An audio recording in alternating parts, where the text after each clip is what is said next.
Welcome back, guys. Automotive Inc. here. If you are new to the channel, look down there in the corner and smash the subscribe button. After you watch this, give me a thumbs up if you would mind. Helps a small channel out. Recently, several things have came up before we get to the nitty-gritty of the first problem, and this may be a big problem that we have with the 2024 Ram. It sucks. It's a bummer, but we're going to talk about that in a second. Okay, a couple things real quick, guys. The people have asked me a question about what the heck do I do for a living. I had a career for a long time.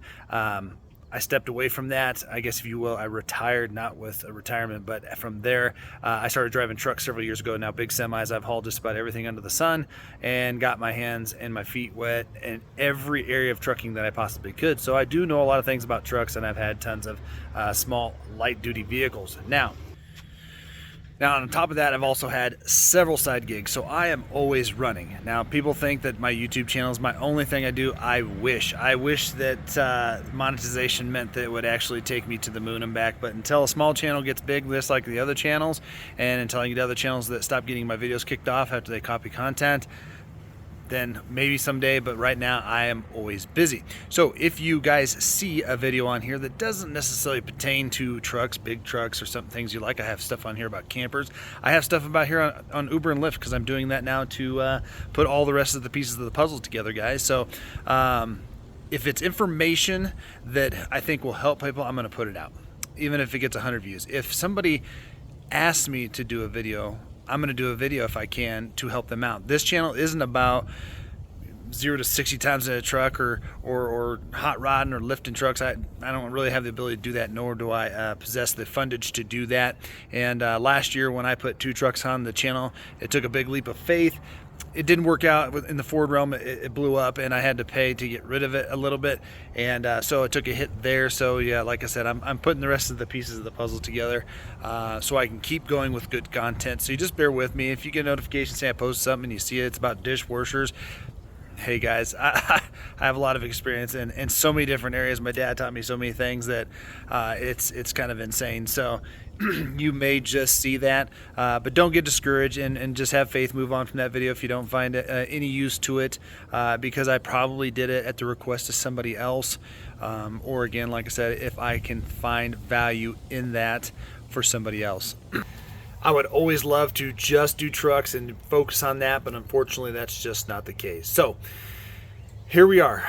The first problem with a $90,000 pickup. Again, I did get a discount on this, so that may, help at least a little bit in the thought, and it is under warranty. But this first problem I noticed on the 23 that I had at work. It was a Bighorn Cummins 3/4 ton 68 RFE. And it had the same issue, and I noticed that because when I took it home a few times, because we were starting early, I came out and there were a couple drips underneath it. Further indication, found what I found on my new truck. So being the kind of guy I am, I'm kind of a gearhead, kind of a car nut. I just like to get underneath it and see how everything is made underneath the truck, how it's put together, see if I notice anything from previous years, any improvements, anything that's degrading. And you know what, frankly, if you own a vehicle, you probably should look underneath that shit once in a while and make sure it's not leaking or anything like that. Just because it's new doesn't mean you don't need to check the oil, doesn't mean you don't need to be concerned about things, because again, if you're heading on a long trip or towing or whatever and you have a leak, it might be something you need to have looked at before you go. I'm not saying all cases that's going to be the case, but you are at least aware of it, and that way you can always check. So Ford and Ram both use painted underframes. I don't know if it's even as thick as powder coating. Maybe it is powder coating, but it's pretty thin. I mean, usually the Fords and the Rams rust pretty quick. Chevy, GMC, and everything like that, they use kind of like this waxy coating, which it has its benefits, because I do believe it lasts a little bit longer before it really starts rusting in more areas than the Ford. They're all going to rust, period. So it's going to be just surface rust, but at the end of the day, Chevy uses this waxy stuff that's kind of goopy, and it's, oh God, if you're underneath it and you bump into it, it sucks. Don't bump into it with your best shirt. And if you get on your arm, it's going to be sticky and tacky and hard to get off.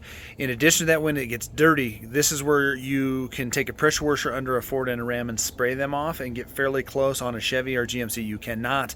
You will peel that stuff off if you have a powerful enough pressure washer. So usually it's just going to be spray and pray that it comes off.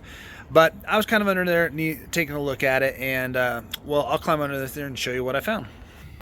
Now, I know I've had some people in the past actually say that they're surprised how clean my garage floor is, but I do enough working on vehicles and stuff. My driveway is always immaculately clean.